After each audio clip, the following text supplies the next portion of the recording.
Hi, this is Al Wadley, and I'm out for a walk behind my office on our greenway. And I want to talk to you about a key idea in the Feldenkrais method. It's called cross motivation. And cross motivation is where you're trying to enact two or more motivations at the same time. And they end up creating a conflict, which may be conscious, something you're aware of, or completely outside your awareness. So a simple example would be like, so you go to the ice cream parlor and you're trying to decide between your two favorite flavors. And it's difficult because you like them both equally. So that's an example of two motivations that are in conflict with each other.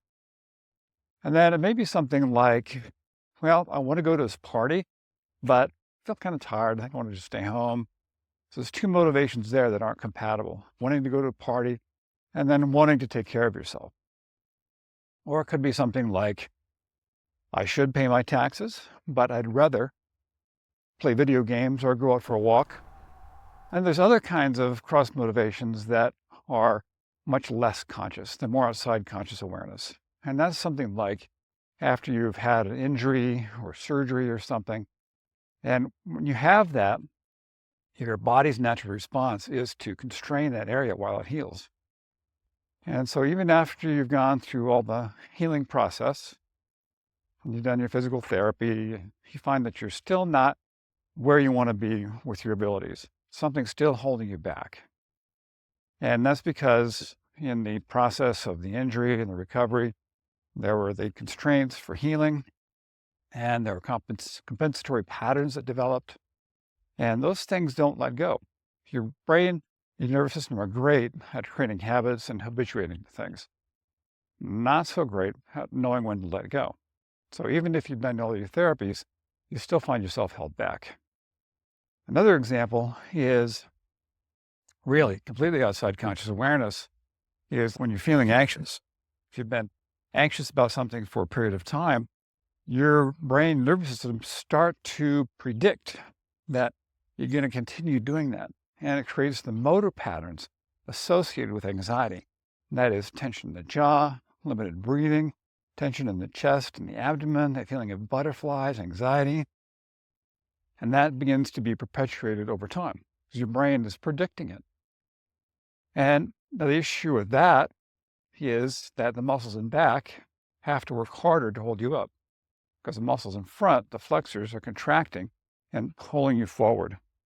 And the muscles in back then have to work harder. Now you've got two muscle groups, two powerful muscle groups working against each other, two motivations that are not compatible being enacted at the same time. And this can create compression on the spine. It can create pain in the hips and the back and your neck. And Feldenkrais lessons are great at addressing these kinds of conflicts, at sorting out these kinds of motivations and helping to facilitate an integration. So helping you to resolve the issues around an injury or surgery and helping you to create balance between your flexors and extensors, to let go of the anxiety and have a pleasant, upright posture.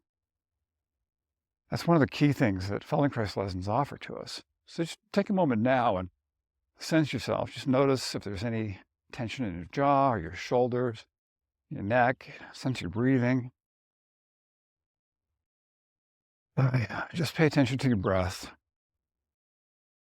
and notice what changes in yourself just by bringing awareness to what you're already doing.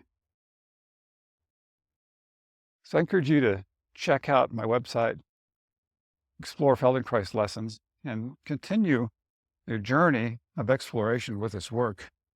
It's all kinds of tremendous benefits that you can get to make your life better, to make yourself feel well, to function well, to move well, to be well, and just to be more the person you want to be in your life.